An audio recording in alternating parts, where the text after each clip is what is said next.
Hello and welcome back to Vintage Gaming Memories. If you like what you see, please be sure to like, subscribe, and comment below. Let's get right into this.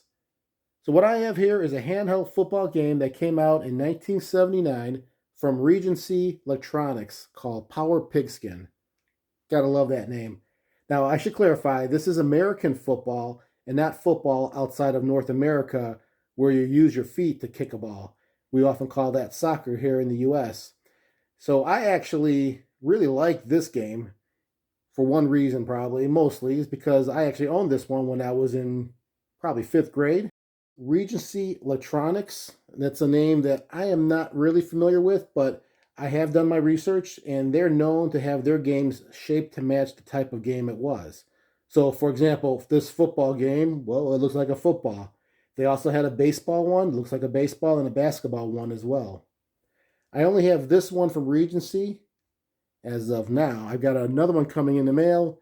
It is the basketball one, so I'm looking forward to that. I'm hoping to collect them all, but just curious. I'm wondering, comment below and let me know if you've ever owned a Regency Electronics game. Now let's check out this box. I got the box with it, which was pretty cool. No instructions, which is all right. Well, let's just give a little look at the box since we always like to check this out to see how they advertised back then, specifically 1979.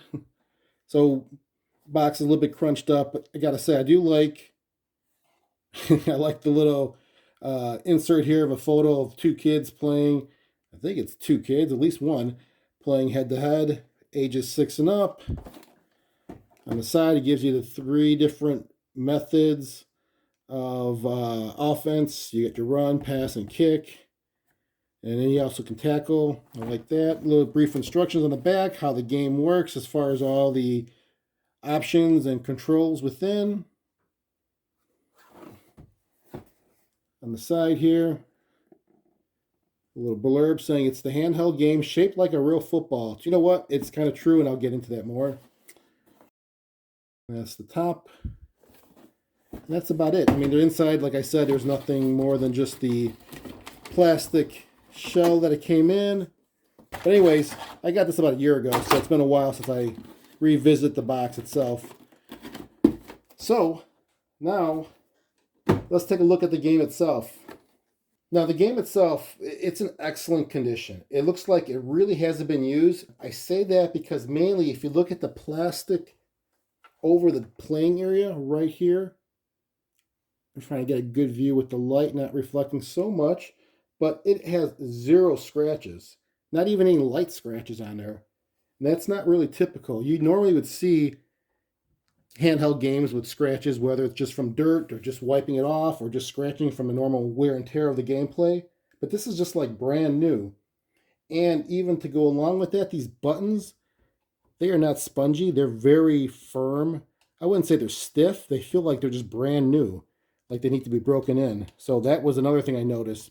From the top here, just by looking at the options you have, you can see that the layout is laid out for a 2-player game. You've got controlling directions on one side and on the other. The one thing you have to be aware of, it's not really player 1 versus player 2. The way this is laid out is the left side here is offense, and then the right side is defense. And that would be for like a 2-player game, but it's also a 1-player game, which is nice. We'll get more into those details. But speaking of details, let's feel these. The shape of this, like we mentioned, is a football, and Regency Electronics is known for that.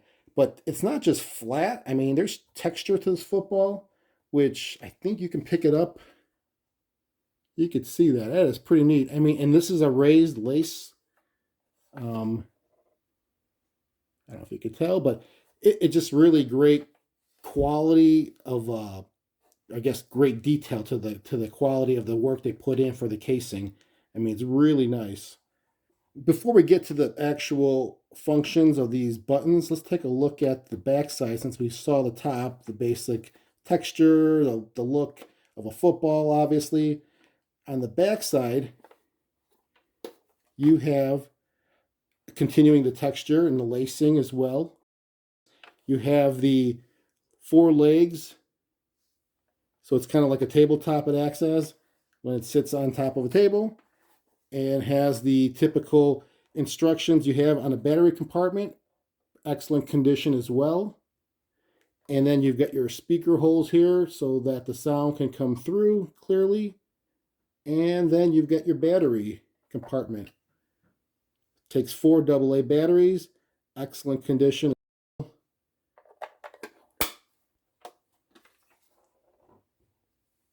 And now I really couldn't help, I know this is probably a fault of mine, maybe it's a good thing or bad, who knows, but I couldn't help it but to open this up and see how the PCB looks. So here's a quick glance at that. And as you can see here, I really like how they marked both the PCB and the inside case to show which direction the board should be mounted, with having that R for the right and L for the left. Other than that, I mean, I didn't go further to explore the insides at this point. I mean, this is, like I said, it's perfect. I don't want to play around with it and to cause a problem if something is delicate. So let's just let it be and get it back together. So let's go through a quick rundown of the options and gameplay. Okay, I have inserted the batteries in, and I have changed the speed of my camera because I anticipate some issues with flickering when you look at the display when I power this on. So let's turn this on and let me check it and see how it looks. And let me tell you that it will play a nice little tune. Not really, but a couple beeps, I guess, when I turn it on. And it looks pretty solid on my end, so great. So now that we get this thing turned on, let me tell you a little bit about the rules. It's just like typical football. You get this gridiron of 100 yards from end zone to end zone, and you have 4 downs to move the ball at least 10 yards before you get a new set of 4 downs. And then when you get into your opponent's end zone, you get your 7 points. There's no extra point option. So it's not 6 points plus extra point. Oh, you can also kick a field goal if you're within range. It's 3 points. And there are no 2-point safeties, even though you could get sacked in your end zone. Instead, it puts the ball on the 1-yard line. The game has 4 quarters. Each quarter is 15 minutes on the display. But in reality, it's not a true clock, so don't worry. It's not like it's going to take you an hour to play a complete game. It's more like 10 to 15 minutes, depending on your play option. And then, as I mentioned earlier, regardless if you're playing 1 or 2 players, this left side here with the red buttons is always offense. And then the right side here with the blue buttons is always defense. And when I say defense, it's really you controlling one player, which is a defensive back. It's that one right there. Let me pull that up closely so you can see. That one right there, that would be you controlling that player, the defensive back, in the backfield if you have the 2-player option turned on. And then the other 4 players on defense are automatically controlled by the computer. And then what you see on the field here are 8 lines. So it really is the yard indicator. So there's 8 yards being displayed here. And then when you're on offense, you have 3 options on this play action indicator. You can see right here. You can do run, kick, or pass. Run and kick would be on the left side, and pass would be sliding this to the right. And as you can see, when I turn the slider to the right, I now have another player on offense. I have a blinking player there, which is the quarterback. And the player in front, which is highlighted in the brightest color, is I think it looks like the brightest color there, but it is. He would be the receiver. So that's how that works for pass. And I'll explain a little bit more on that when I get to it. But run, you don't have the quarterback. You just have the one bright lit marker, which is your running back. And kick would be to utilize this button here, which is labeled with a KP. And you can kick and punt at any down, first, second, or third, or fourth down if you want. So you would just press it, and it would try to kick it. Of course, if you're not in field goal range, like I mentioned, it'd be considered a punt. To initiate the play to start, you can't just start moving the directions. You have to hit the D button first. Then you're ready to go. Because once you hit the D button and you move, it will start the clock and the play begins. The D button does give you some other information. Pressing it down, you'll see it toggles between a bunch of information here. The first set, which is that one right here, really means first down on a 20-yard line, 10 yards to go. Then the second set of numbers that shows up is the score and the time remaining. 0-0 with 15 minutes remaining. And that's pretty much it on the field information and when you hit D. But now that I already hit D multiple times, this thing is ready to go. One more thing I want to mention before I even do that is this other switch here, which it says skill. And you've got off, which turns the game off, 1, skill level 1, and 2. The difference between skill level 1 and 2 is that skill level 2 plays a lot faster for the computer controlled players. That's pretty much it. So you need to be more, I guess they say more skillful in the game, but pretty much you just got to anticipate the movements a little bit faster when you're on offense. So let's go back and turn the game on.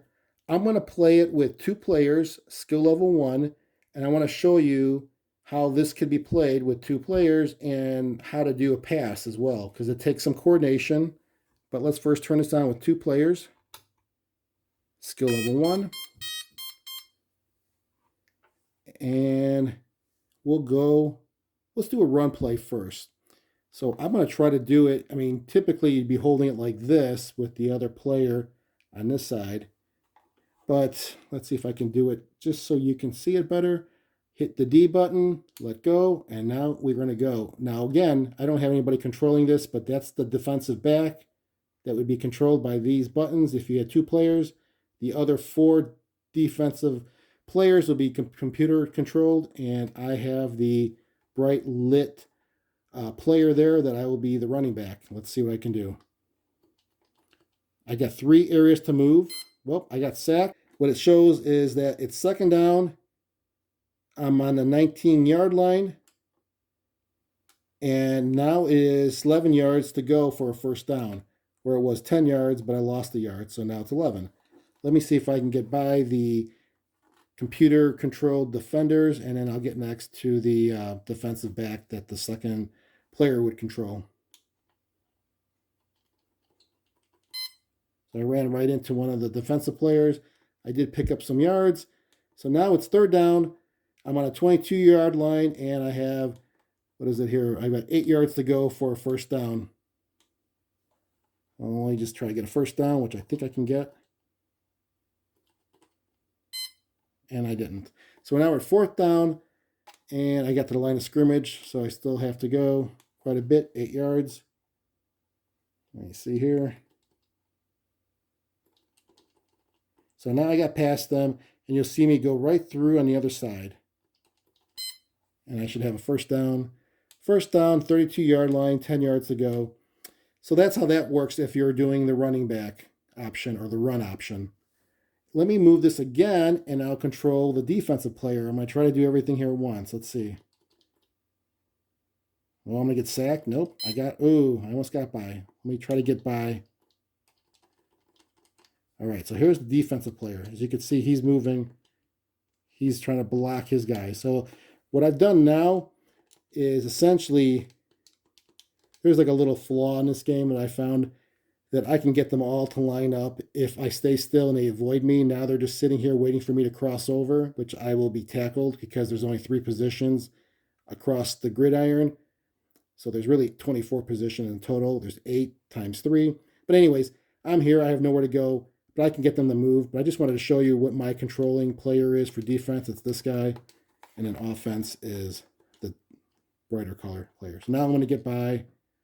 Because I got them moving again. And that's how that works. And you can see there's a lot of running. I mean, I keep cycling through. I can go back as well, which is pretty neat. So let's show you a quick pass option here. A pass play, you can see my quarterback flashing.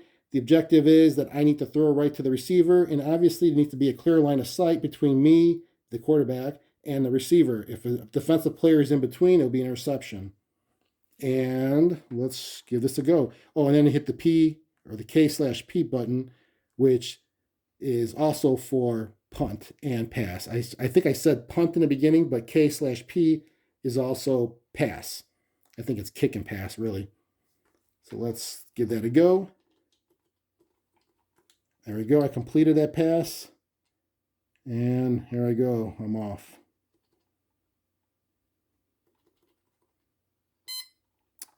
Let me get an interception so you can see how that looks. And you hear a double whistle. That means it's been intercepted, turnover, and now the other team has the ball. So that's how that goes. And look at the time. It's already 12 minutes left, so that was 3 minutes of play. I don't know. It seemed like maybe a minute, if that. Now let's do a punt, I guess. So now I'm on my own 40-yard line. I've got 10 yards to go. I mean, obviously, I won't be able to kick a field goal. Let me get in field goal range and show you how that goes. Now I'm in a 50-yard midfield.